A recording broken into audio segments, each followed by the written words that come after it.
If you are looking to retire in a phenomenal place somewhere in America, well, Phoenix, that might be the place for you. Or it may not be. Is it truly a desert paradise or a big gamble in the heat? Well, the fact is Phoenix is one of the fastest growing destinations for retirees all across America, and it has been for quite some time. But typically these retirees are coming just to be snowbirds. You know, the people that want the best of both worlds, but you can't blame them, because why not take advantage of amazing weather when it's snowy all across most of America, and when it's a little hot here in the season of hotness, you know, the 4-month season of hotness compared to the 8-month season of awesomeness. It's nice to get out and go back somewhere else across America that has cooler weather. But one trend that we see is happening more and more are the people that are retiring are actually staying full-time. That's right, full-time year-round here in Phoenix. Why is that? Well, you're in luck, because we're going to explore all of that right now, and it probably isn't something that you would expect is going to be the answer. Spoiler alert, it's not the weather. Now, we have to talk about the weather because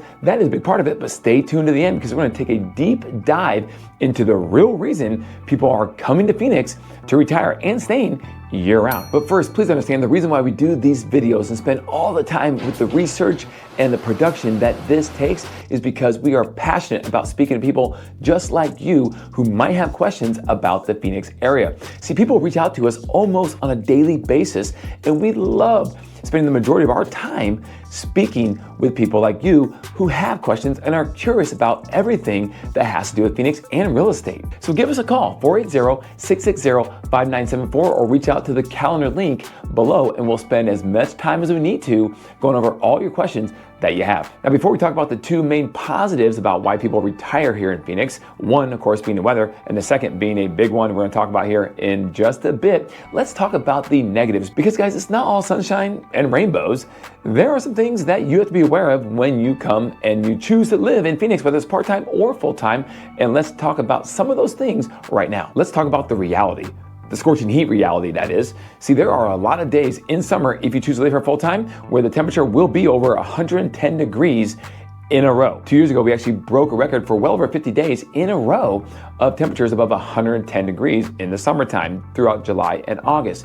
But that's not always the case. In fact, this summer, as I record this video, we've had one of the more cooler summers on record in decades here in Phoenix. So that is very welcome, because last summer it was pretty hot. But for the most part, Phoenix will average about 21 days a year over 110 degrees. But guys, let me just be clear about this. I know people call it a dry heat, and they say, yeah, so what? It's a dry heat, it's still hot. And they're right. It is true.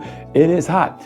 But I'm telling you right now, I would rather have 110 degrees where it is hot, no question about it, around me than I would being about 89, 90, 91 degrees in a place across America where there is a ton of humidity. Now, I know that could be a personal preference on my part, but I'm telling you, I was actually just down in South Carolina earlier this summer, and it was 88 degrees out. Now, I didn't know it was 88 degrees, but I was out playing miniature golf with my family. We're having a good competition between me and my kids, of course, and I won, but that's besides the point. But while we're playing, there was a moment where one of my kids goes, man, it is hot. And I had to take my hat off because it was so hot. I was sweating through it. I was like, wow, it is brutal today. Anyways, we finished mini golf and went back to the Airbnb, and I checked out the temperature, and it was 88 degrees. Now, it felt like it had to be like 110 degrees. It was hot, but it was only 88 degrees, but the humidity was about 65%.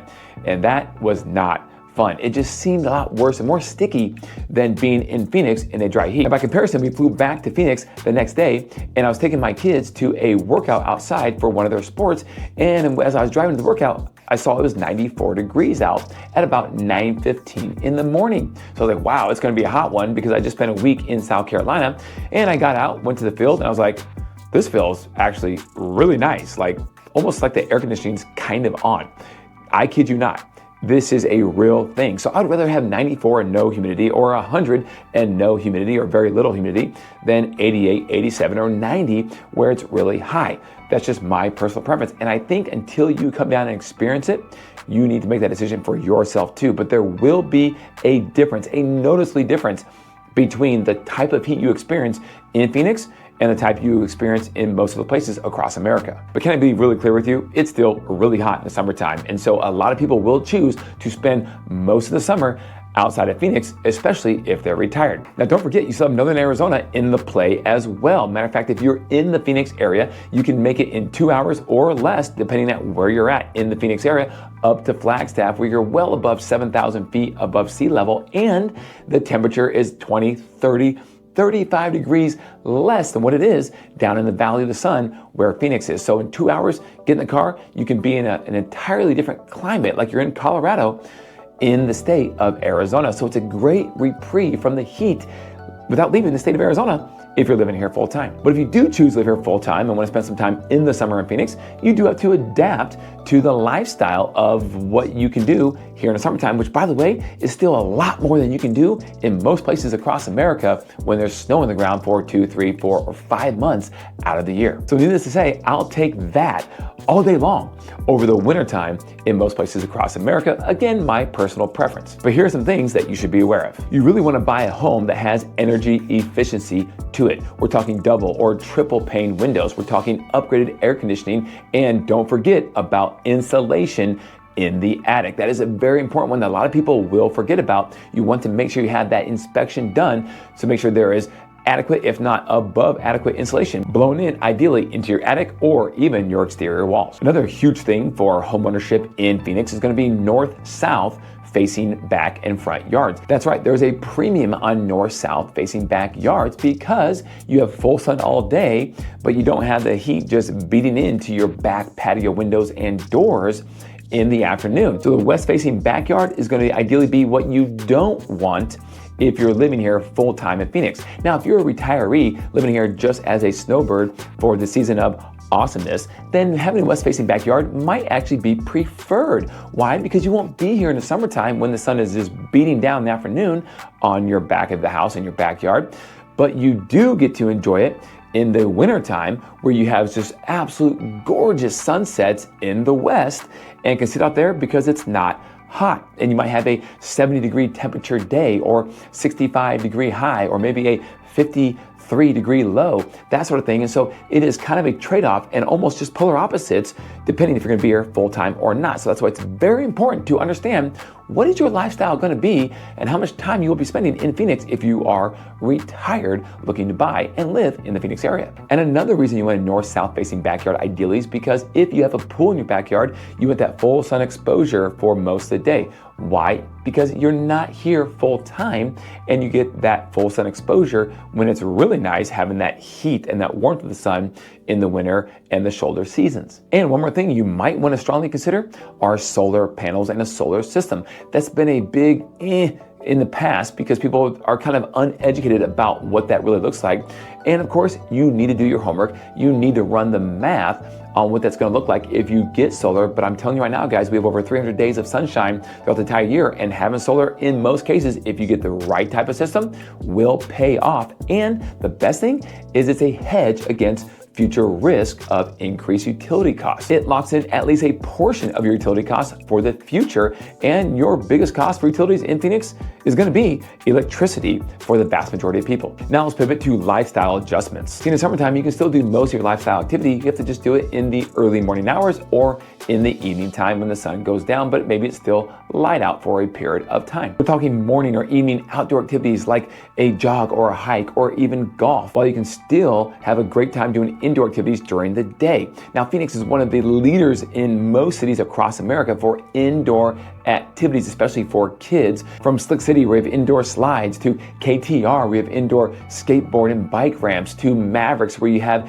indoor games like a Dave & Buster, to Octane Racing, where you have indoor go-karts, and the list goes on and on. Even Top Golf is a great place in the summertime because you are outside, but you have misters just pouring on top of you, and it's really not that hot because you're in the shade with misters all around you. So places like this for your entertainment, they can still do a lot with throughout the Phoenix, because those old big box stores that were Kmart and Toys R Us and places like that now have become these entertainment companies that have taken over these places, and you have conditioned space that you can go hang out and enjoy your lifestyle during the middle of the day, even in the summertime. Okay, now that we talked about weather a ton, especially on the negative side, I hope you guys understand. I'm gonna shoot you straight. I've been here for 21 years, living here full time, raising a family, working, and doing everything with a lifestyle that most people will do here in Phoenix. So I am shooting you straight. But there is a huge upside, and we're not going to spend a ton of time on the upside of the weather because that's kind of self-explanatory. It is just awesome for the vast majority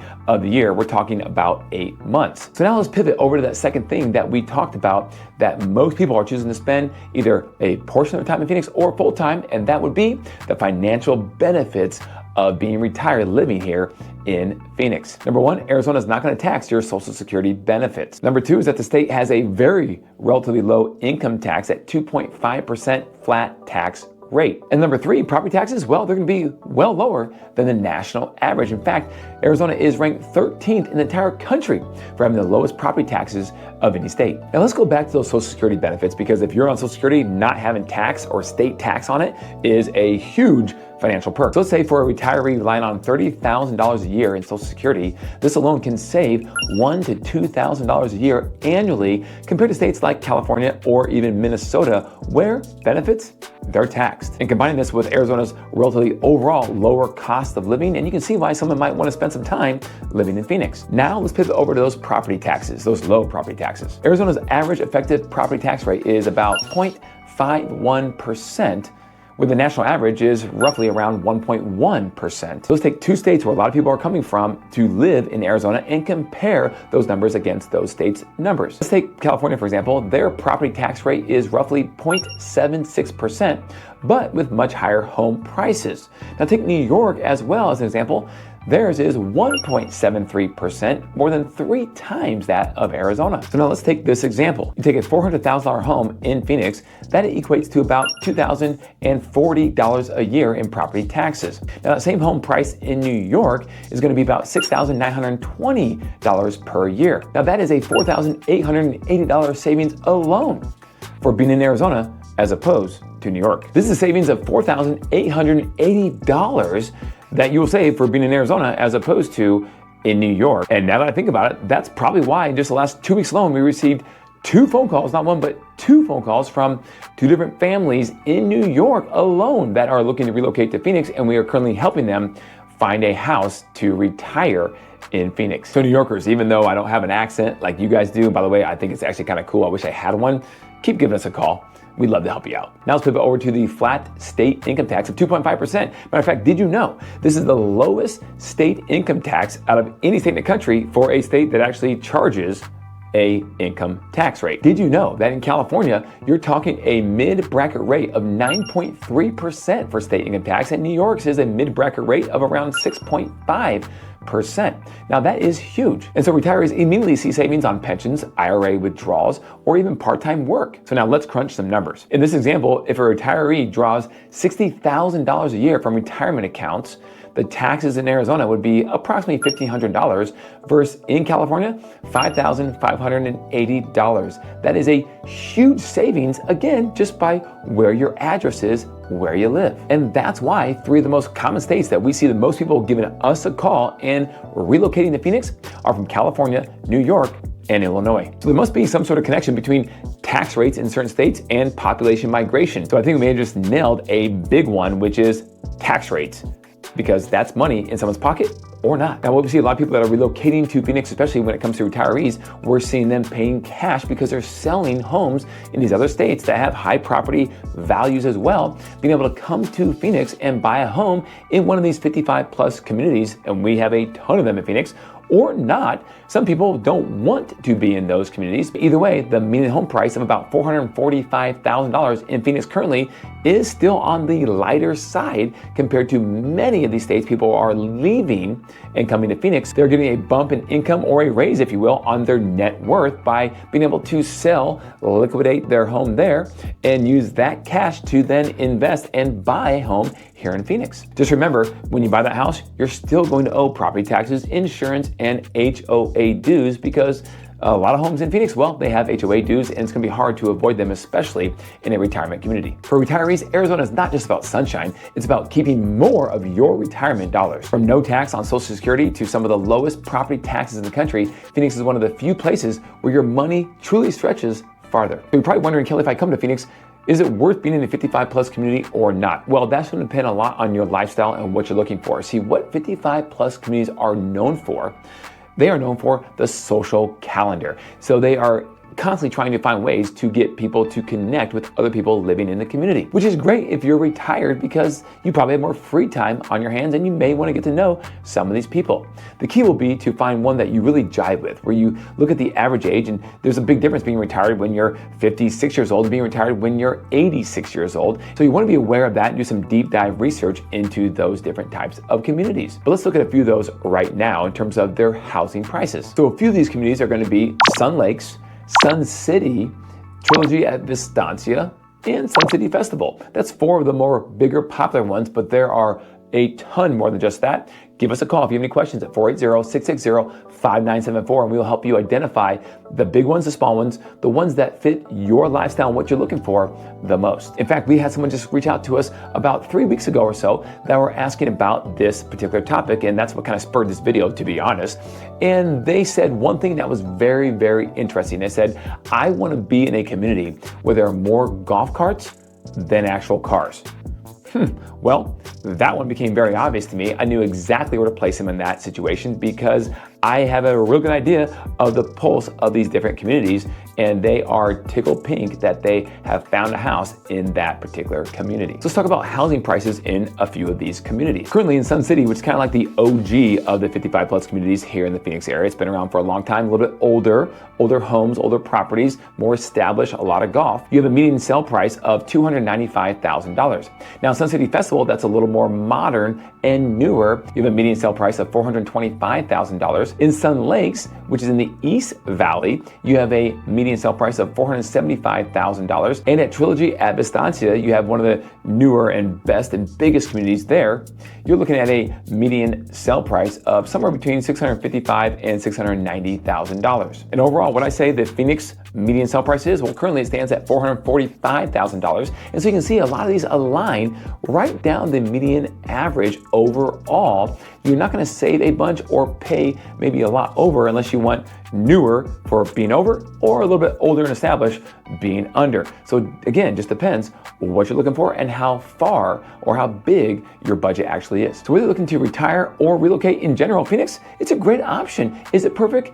Absolutely not. But it does have a lot of things going for it, and the future, honestly, is very bright for Phoenix, given the local economy, the job growth, the population migration, and of course the overall quality of life living in Phoenix and frankly, the state of Arizona. Again, a lot of people discount the state and don't realize there are multiple different climates throughout the state. It's not all a desert. Although Phoenix is located in the Sonoran Desert and it has that desert climate, other parts across the state, they're a lot different. So it is a beautiful place to call home. If you have any questions at all, please don't hesitate to reach out. We love talking to people like you who have questions about the Phoenix area and want to talk to an expert who has over 20 years selling real estate right here in this backyard. You can call me at 480-660-5974. You can text as well or email your choice. Either way, we would love to hear from you. Oh, and if you're still not convinced that maybe we're a good resource to reach out to, well, check out our 5-star reviews right here on Google, where over 450 people